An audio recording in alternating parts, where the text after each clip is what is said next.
So thank you very much. Laura is Senior Policy Counsel for New America's Open Technology Institute. She previously held positions as staff attorney at Public Knowledge and a clinical teaching fellow at Georgetown Law. And David is also a New America Fellow, currently writing a book on the impact of algorithmic and computational methods on public policy and social life. He writes the weekly Bitwise column on Slate about technology, and used to work at Google and Microsoft as a software engineer. So thank you both for coming very much. So algorithms and the law. What is, Laura, I don't know if maybe you want to start on this. Why should we be worried about the ethics and the law of algorithms? Great, thank you. Thanks so much for having this panel. So I think a good place to start maybe would be to talk just a little bit about what this panel is called, which is the legal do's and don'ts, or I guess the algorithms and the law, the legal do's and don'ts of big data. And I think a good starting point to talk about this is to say that when we're thinking about problematic outcomes from innovative uses of algorithms, a lot of times there aren't really clear legal don'ts. So, I mean, I am a policy lawyer here, and I approach this issue from a policy perspective, and I think so that's why this discussion will bleed a lot into more broadly ethics and what we think some policy approaches might be. But so to answer your question, one of the issue areas that I work on a lot here at New America and the Open Technology Institute is consumer privacy. So I approach this in part from the perspective of someone who cares a lot about ensuring that that those who are collecting data and using it are doing so in a way that's consistent with consumers' expectations when they share that information, and that it is clear to consumers that they are sharing information, what purposes it'll be used for. But I also think that just a topic that you brought up a little bit in the last panel and that the panelists started to talk about, this idea, it's really important for us to talk about this idea that we could be using algorithms to generate outcomes that, that perpetuate human biases or otherwise have some sort of disparate impact on different communities of people in a way that we would find problematic, and to come up with ways to address that. So just to give one example of that, in the last panel talking about quantifying ourselves, there was some discussion of Fitbits being used by health insurance companies or some other measurement of information about the body being used by health insurance companies to calculate discounts that some consumers, some insured might qualify for based on their healthy activities or their lack thereof, I guess.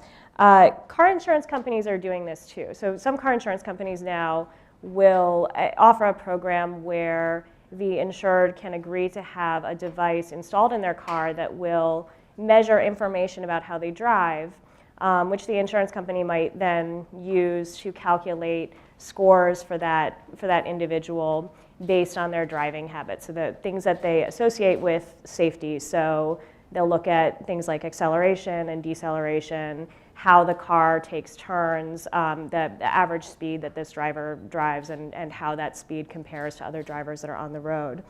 But one of the categories that many of them consider also is time of day when the car is in use.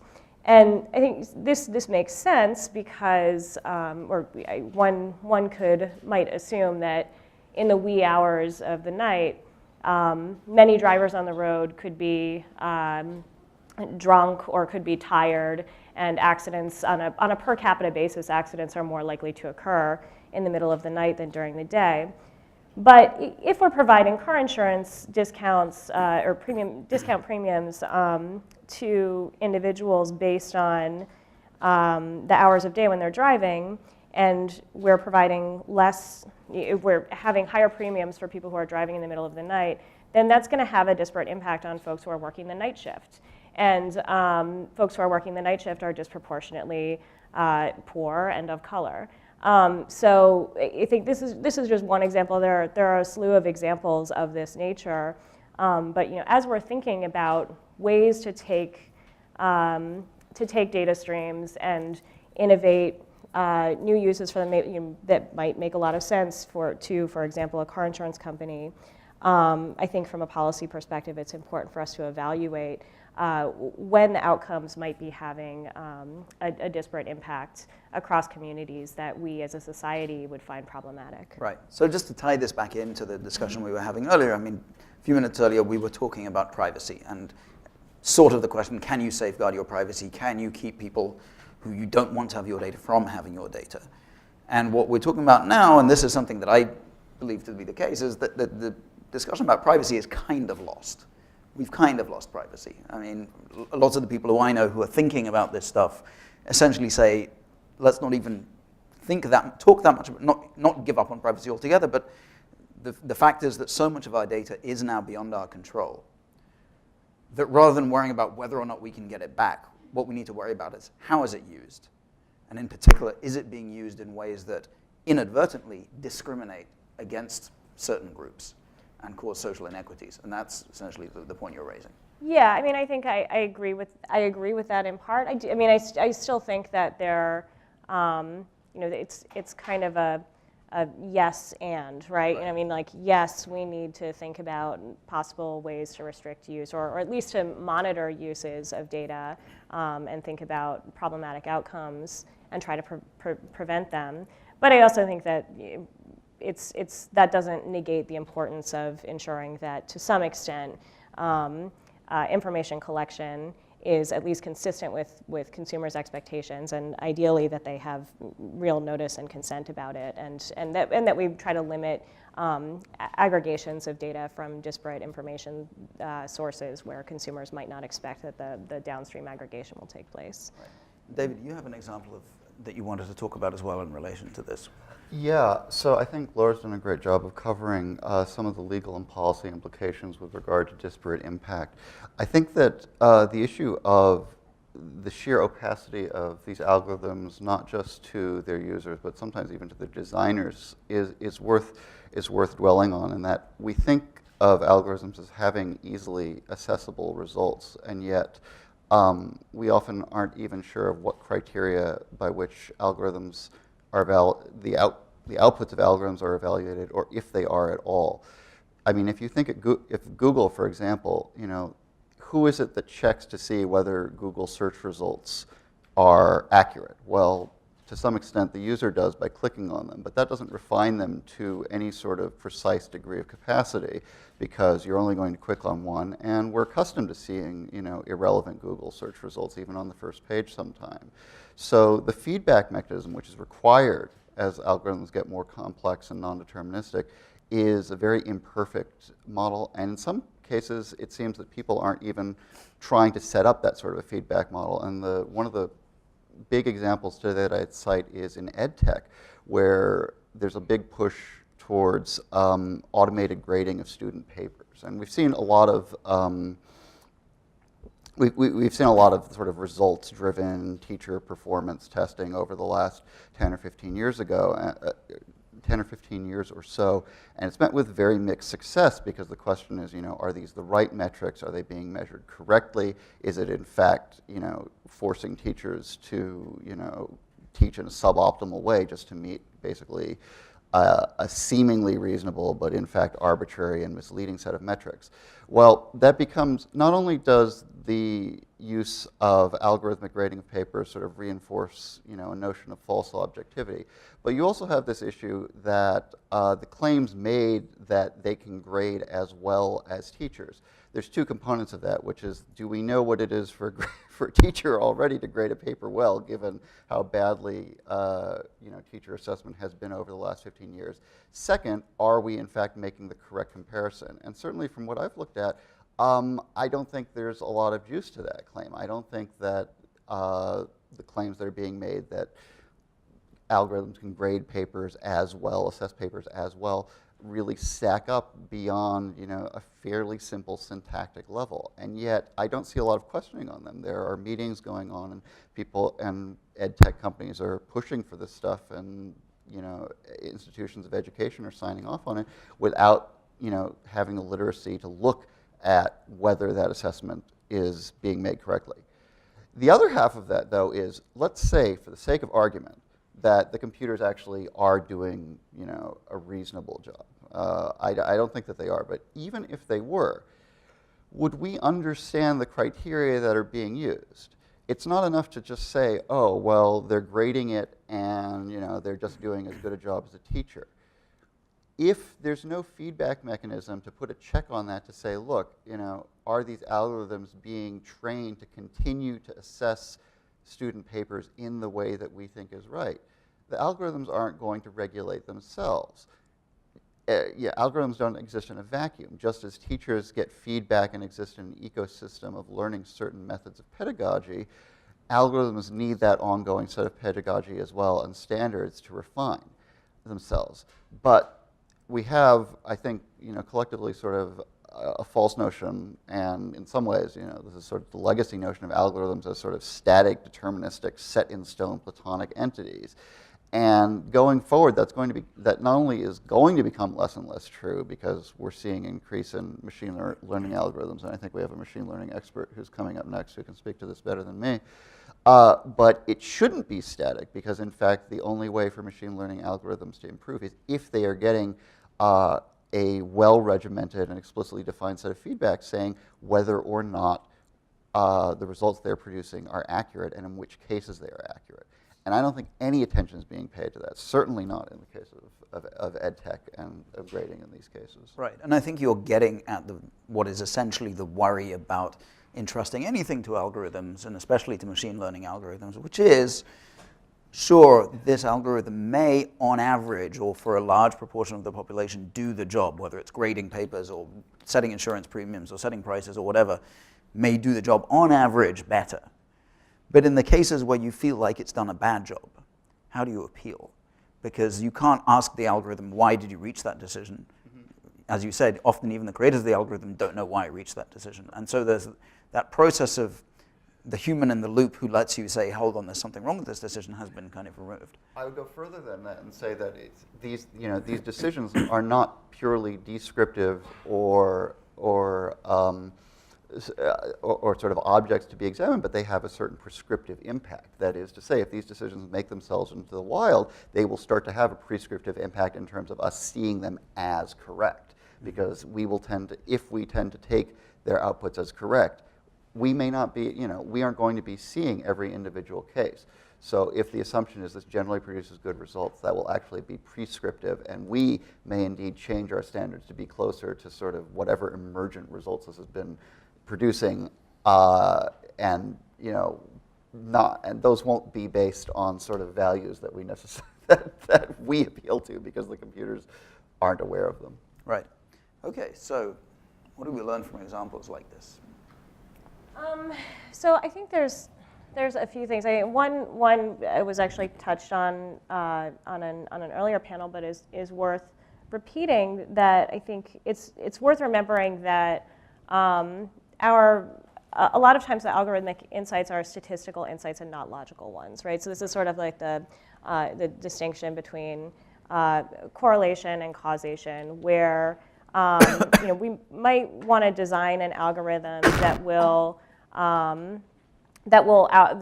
predict what category you might place the measured individual into for something like car insurance or something. But the data that the pieces of information that it will use to link one individual to the desired category or to whatever the category it associates it with, those might be based on a correlation, a statistical correlation, and not on causing. I'm sorry. Here, let me provide an example. I mean, this might. Your car insurance example provides that, right? Yes, I mean, it's sort of like you are a higher risk, in quotes, because you drive at night, but you're not driving at night because you're a risky driver. You're driving at night because you work the night shift. Right, exactly, yes. So the car insurance example provides that because you have the person driving during the wee hours, and the reason that we're worried about someone driving during the wee hours might be because we would be concerned that they could be intoxicated or could be overtired. And so of course there is a statistical correlation between driving at night and being more accident prone, but it doesn't necessarily mean that this particular individual is more accident prone, is intoxicated, or or overtired during the time that they drive characteristically. And I think there's a related thing to think about here, which is also that accuracy is not necessarily the same as fairness, and there are situations where we might come up with a model that provides us with sort of statistically accurate outcomes that we as a society would not think of as fair. So an example of this might come if we're trying to design a way to sentence convicted criminals in an automated way, right? So let's say that we take a bunch of information about a lot of people who've been convicted of crimes and try to extract from that information. Then also look at recidivism rates and try to draw associations between pieces of information about convicted individuals and recidivism rates. And let's say that we find an association between recidivism rate and county of birth. Right, so then would it be okay to come up with an automated sentencing algorithm where, in part, the way that you're calculating the sentence for a convicted individual is based on where their county of birth? Like, I think we probably would say no. I think most of us would probably say, well, that seems awfully unfair. It seems awfully, that's something that an individual can't change about themselves. It's not the fact that they were physically born in the geographic location of that county that makes them more likely to recommit a crime. It's probably some associated factors. So, so the fact that there is a statistically significant association between these two factors might make it, might make us think of this algorithm as accurate, but not necessarily fair. Yeah. Do you have something else to weigh in on there? Yeah, not only do I agree with that point, but I think that we also need to look at exactly how we are defining accuracy, because, to sort of, like again in the Google case, to sort of hold these things up and say, okay, well, this is an accurate set of results, belies the fact that, these results are often configured based on a test set of information and extrapolated from that. And without an ongoing feedback process, there will be a one-way prescriptive direction. So a lot of what will happen going forward is, I think, when we talk about data being out there, there's the issues of collection, there's the issues of promiscuity of the data sort of flowing between entities, without us having any control of it. And there's the issue of use in terms of, okay, when can certain data sets be used to make certain decisions? And with regard to that, if you have a certain input, like say your medical data going into an assessment, say of your health in some regards, we would say that is reasonable when we're looking at making a medical diagnosis. And in that case, you get feedback in the sense of, okay, well, in general, one can look back on diagnostics and say, okay, well, was that diagnosis accurate or not? And maybe you don't get to assess the diagnosis to a completely fine degree, but in general, medicine has these feedback mechanisms set up so that if the patient dies, you say, okay, well, where did we go wrong? And if you think of a medical diagnosis and treatment as that sort of an algorithm, you can see how it becomes an iterative process. And if you think of the need for iterative processes rather than simply static algorithms, that affects what it is to be accurate here, which is not having sort of reaching a state of accuracy and freezing that in amber, but rather taking a state as you analyze something like a person's recidivism or a person's job skill or something, taking that measure, having a way to say, okay, well, given that metric, how has evidence after that fact impacted our assessment of that, and was that assessment correct? Not just should we update that assessment, but to what extent was the decision made incorrectly in the first place?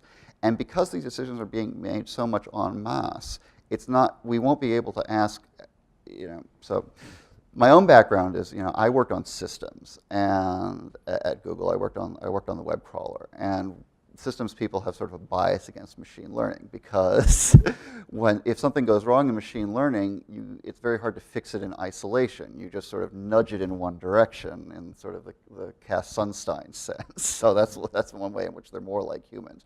Unfortunately, most people, systems people go into computer science because they want to work with things that aren't like humans. So it's very frustrating to suddenly have to sort of nudge things instead of just fixing them. You want things to go from 0% to 100%.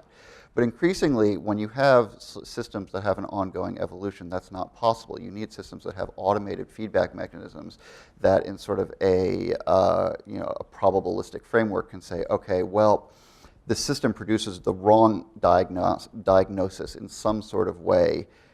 Here is a feedback, and it should weight certain factors less or more heavily in the future because this was a wrong outcome.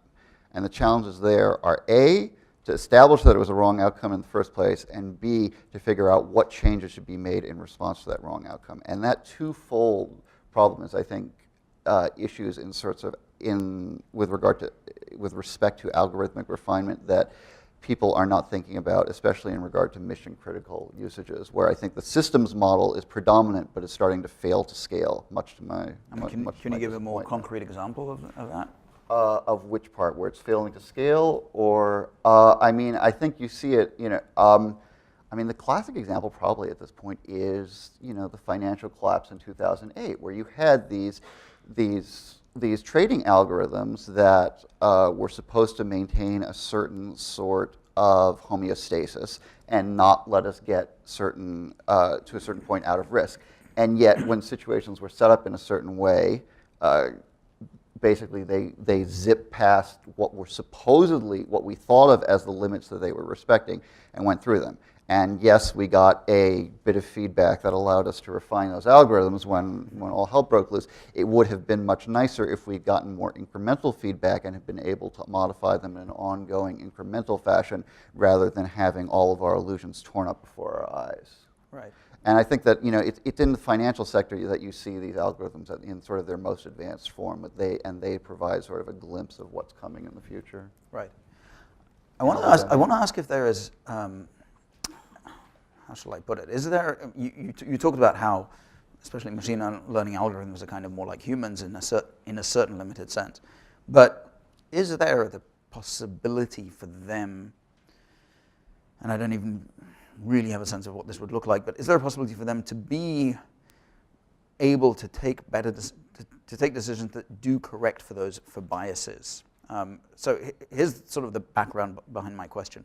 As we all know, in the 70s there were the mandatory sentencing laws in the US, which were intended as a way to introduce more fairness. To remove judges' abilities to bring bias into their sentencing, they had to give certain sentences.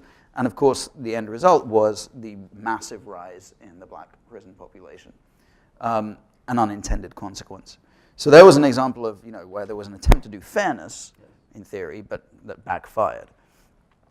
You've both talked about how accuracy doesn't equal fairness, and you've said even the question of accuracy is dubious. But is there a way in which algorithms can be used that they can correct for those biases and push towards fairness? I would say yes. I would say, and I mean, one of the things I hold up as sort of a gold standard of data studies is a study that was done by Andrew Gelman on NYPD data, in which he showed that even having corrected for a lot of variables, racial profiling still existed, and certain minorities were stopped disproportionately on the streets of New York as a consequence of the stop and frisk policy. And I contrast this with studies, with a lot of the big data studies that get bandied around that I would say are suggestive but should never be taken as conclusive. One of which, for example, Google search queries revealed that there is a very high proportion of searches for racial epithets in the Utica media market of upstate New York. And this is a very interesting piece of data. It's surprising, but all it can do is point you towards further, more detailed investigation. Right. So it really becomes a question of, can you constrain the variables to the effect that you know what the biases are that you are trying to correct for?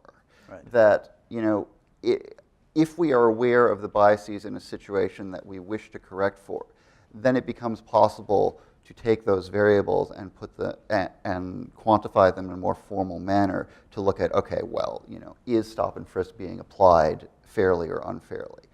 But if all you have are variables such as Google searches, then it's like, okay, well, what is it to be fair or unfair? What is it to be biased or unbiased? Is what you take as a suggestive measure of bias genuinely a measure of bias?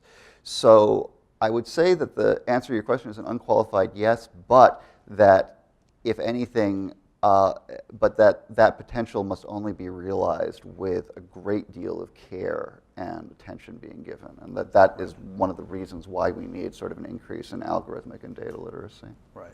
Well, so that. So I was just gonna also talk for a moment about a study that probably a lot of people in this room are aware of, and that was LaTanya Sweeney's research of where she found that searching for Black identified names on Google was much more likely to turn up search results that was like that said something like find arrest records for LaTanya Sweeney than searching for white identified names. And so she did, I believe that, so she found this to be the case pretty universally, regardless of what name. She tried many names, many characteristically white names, many characteristically Black names, and by that I just mean statistically more likely to be names of individuals who are Black identifying versus white identifying. And I believe that the standing hypothesis that she has on this, and it's still not entirely clear why this is the case, but I believe that the standing hypothesis is that because the search algorithm will promote search results that individuals are more likely to click on, then if searchers are racially biased and are more likely to click on search results for finding arrest records when they're searching for Black identifying names, then over time the algorithm will learn to promote the arrest record search links for Black identifying names versus white identifying names. And I think, so this is an example. This is very difficult to correct for this, and I think David and I talked about this a little bit the other day, and it's just like, what do you do about, like, that's the way that the algorithm learns to promote links probably makes a lot of sense. It'd be very difficult to identify all of the issues in which human bias is entering into search results, and then I don't even know if you would want to eliminate the circumstances where there is bias, or maybe it makes the search algorithm more useful that it does promote search results even when bias is present. But one thing that I think we can take away from this is that algorithms can also illuminate some of our human biases. Like the fact that this was taking place and the fact that she found it to be very clearly statistically significant and consistent can help us think about what biases we are bringing to our searches online. And you could come up with hypothetical examples of this in other contexts too. Let's say you have an employment screening platform that is helping you, where you have your candidates for a job an open position that you have posted, upload their resumes, their applications to this platform, and based on which ones you look at, which ones you mark as candidates, folks that you're interested in interviewing, and whether or not you ultimately follow through and hire them, maybe over time it will learn to promote candidates to you at the top of your inbox, as it were, that you're more likely to want to interview. That might be a useful mechanism for it, but let's say that over time it learns that you are less likely to interview individuals that belonged to an American Law Students Association, in law school? Well, I don't know how many lawyers are in the room, but most of the American Law Students Associations in law school are the African American Law Students Association, the Asian American Law Students Association. So let's say that it actually identifies that you're less likely to interview candidates who belong to an American Law Students Association, and over time, that it is no longer promoting candidates who have that in their resume. That if you could analyze the data afterwards, you might actually find out that there is racial bias from the perspective of the person who is making hiring decisions. We could build in a way to check for things like that. It would be worth thinking about how we could build in ways to check for bias and to identify it and to reveal it to the employer. Maybe I'm doing that and I don't realize it. There are two things that could happen. One, this employment platform that I'm using could perpetuate that bias and never tell me about it, and in fact actually obscure it from me by making it seem as though it is objectively evaluating candidates based on cold hard facts about them. Or maybe it could be designed in such a way that it could identify those biases and show them to me so that I can try to correct for them. Right. Okay, so that's a sort of somewhat hopeful slice of the future where we can use algorithms to illuminate, as you said, our human biases. But we started out talking about essentially the ways in which algorithms may perpetuate biases inadvertently because of the way they're structured or because of the data that they are fed, which may not, in fact, be a specifically human bias, but maybe just the data that are going in there that end up discriminating against certain groups. So, and as you've said, the reason this is problematic is because just because there's a correlation doesn't mean there's a causation. So the bias may not reflect anything in particular. And also, the algorithm may be accurate, and the accuracy is questionable, but accuracy doesn't equal fairness. So that's what we've got so far. So the question then is left, what do we do about this? Because it seems like there are three areas for action. One is people, consumers, demanding their rights or demanding fairer treatment. One is the law, and one is the companies that provide the services or that run the algorithms changing their practices. And so there's a question of what are the pressures on those companies? Is it the law, or is it consumer demand? Is it a combination of both? So in short, when we encounter problems of algorithms doing things that seem to be unfair, A, how do we know about it? And B, what do we do about it? So the how do we know, actually the how do we know about part of it is not simple, but one could say very simply transparency. But I think it's really difficult to know exactly what that means in this context. Transparency about what and what degree of transparency to whom. Your average consumer is not really equipped, even if your average consumer is not really well equipped to evaluate how algorithms work or even necessarily what data inputs are going in. But I think that at a basic level, transparency about what information is going in and how it might be used to make decisions that could impact the individual, that very rough level of transparency to the individual is important. And I think from the regulator's perspective, full transparency, full insight into what all of the inputs might possibly be, and into how it works is important. But David probably has more thoughts on how transparency could be actualized, because I don't know. I can offer a slightly more optimistic take, perhaps, which is that I do think that more transparency in the relationship with users can be good, if not necessarily in sort of in a verifiability way, but just in terms of creating more of a conversation. That if Facebook shows you, okay, here are 30 keywords that we associate with your interests, and people start looking at them and start seeing horrible things, that can start a conversation that that might get Facebook to react and sort of set up those sorts of feedback loops. So I think we should. It is important not to let the perfect be the enemy of the good, and at least experiment with setting up more transparent structures so that we can at least see what's going on, both to raise awareness in sort of the average consumer and in the companies themselves, because as we've seen in the past, there are cases in which the companies do not realize how awful something has been until it accidentally pops up. There was a horror story with Google like a couple months ago in terms of certain suggested tags they had for a person's Google Photos pictures, and I won't go more into it. Let's just say the tags were not good,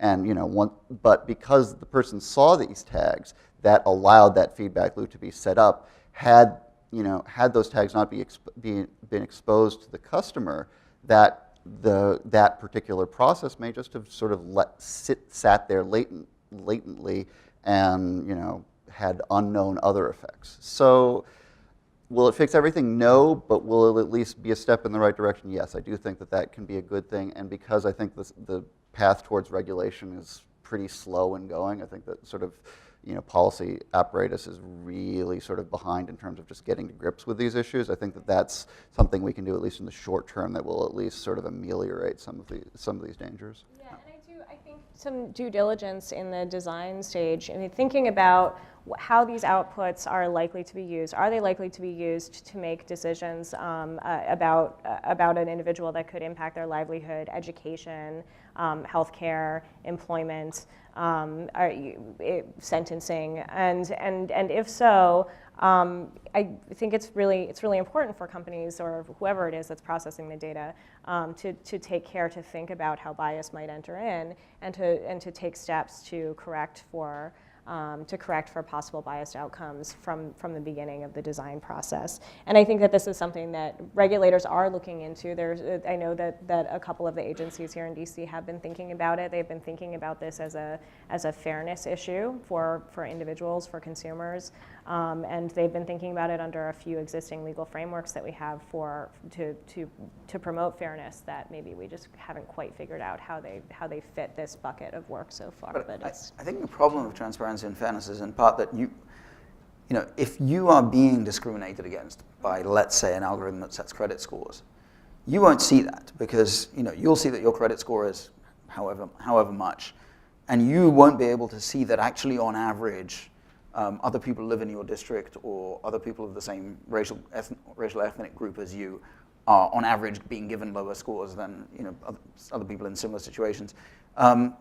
And it's only when somebody somehow manages to get a look at the aggregate picture, and that somebody might be a journalist, let's say, or something like that, only then does the unfairness come out. And then it then becomes a problem of proving that there is actually algorithmic disparate impact, right? There was I think, pretty important Supreme Court ruling in the summer, which was, I forget now the details, but it was about housing policy, and it was one of the first times, or possibly the first time, that the Supreme Court had allowed disparate impact to be used as evidence of racial bias. Right. Before that, it had insisted that to show racial bias, you actually have to show intent of racial bias. Mm-hmm.